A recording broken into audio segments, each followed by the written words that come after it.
تو زمین پر کوئی مخلوق زندہ باقی نہ رہے۔ اللہ تعالیٰ نے یہ بھی بتلایا کہ مسلمانوں کے تمام کام مشاورت سے طے ہوتے ہیں، یعنی حقیقی مسلمان ہر کام میں اپنی رائے کے پیچھے چلنے کی بجائے مشاورت کے راستے کو اختیار کرتا ہے۔ سورہ شورا کے بعد سورہ زخرف ہے۔ اللہ تعالیٰ ارشاد فرماتے ہیں کہ اس قرآن کو عربی میں اتارنے کی وجہ یہ تھی کہ اہل عرب اس زبان کو جانتے تھے اور اس کو پڑھ کر وہ شعور حاصل کر سکتے تھے، اور یہ بھی بتلایا کہ اپنے نزول سے قبل وہ لوح محفوظ میں موجود تھا۔ اس سورہ میں جناب ابراہیم علیہ السلام کا بھی ذکر کیا گیا کہ انہوں نے اپنے والد اور قوم کو مخاطب ہو کر کہا تھا کہ میں بے شک تمہارے معبودوں سے براءت کا اظہار کرتا ہوں سوائے اپنے پروردگار کے کہ جس نے مجھے پیدا کیا ہے، اور یقیناً وہی میری رہنمائی کرے گا۔ جناب ابراہیم علیہ السلام نے اپنی اس بات کو اپنی اولاد میں بھی جاری فرما دیا تاکہ وہ حق کی طرف رجوع کرتے رہیں۔ ارشاد فرمایا کہ وہ کہتے تھے کہ یہ قرآن مکہ اور طائف کے کسی با اثر شخص پر کیوں نہیں اترا؟ اللہ نے کہا، کیا میری رحمتوں کو تقسیم کرنا ان کے اختیار میں ہے؟ میں جب چاہتا ہوں اور جہاں چاہتا ہوں اپنی رحمت کو اتار دیتا ہوں۔ اسی سورہ میں اللہ تعالیٰ نے اس امر کا بھی ذکر کیا کہ عیسیٰ علیہ السلام اللہ کے بندے تھے جن پر اللہ نے اپنا انعام کیا تھا اور ان کو بنی اسرائیل کے لیے اپنی نشانی بنا دیا تھا۔ اللہ تعالیٰ نے فرمایا کہ عیسیٰ علیہ السلام قیامت کی ایک نشانی ہے، اور حدیث پاک میں اس بات کی صراحت ہے کہ قرب قیامت عیسیٰ علیہ السلام فرشتوں کے جلوہ میں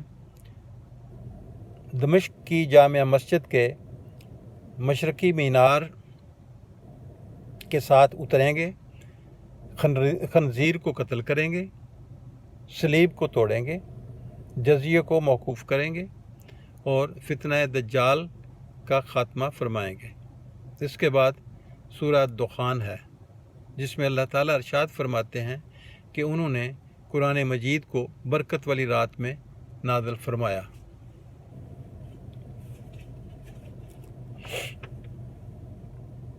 پھر قوم فرعون کا ذکر ہے۔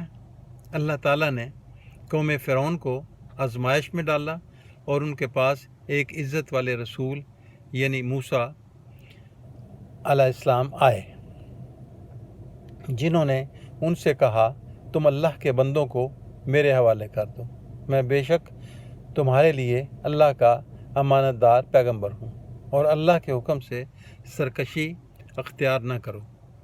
میں بے شک تمہارے پاس ایک واضح دلیل لے کر آیا ہوں۔ فرعون نے اس موقع پر جناب موسیٰ کو سنگسار کرنے کی دھمکی دی۔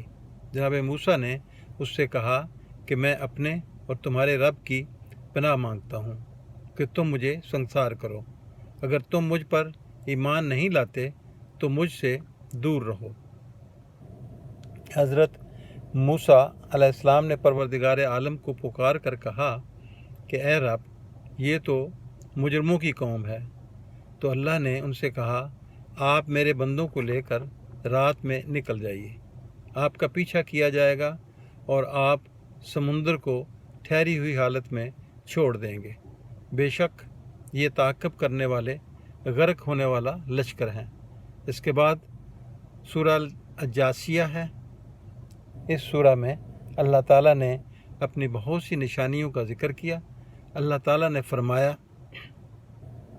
کہ زمین و آسمان میں نشانیاں ہیں ایمان والوں کے لیے، اور انسانوں اور جانوروں کی تخلیق میں نشانیاں ہیں یقین رکھنے والوں کے لیے، اور صبح و شام کی گردش میں اور آسمان سے اترنے والے پانی میں، جس سے مردہ زمینیں زندہ ہوتی ہیں، اور ہواؤں کے چلنے میں نشانیاں ہیں عقل والوں کے لیے۔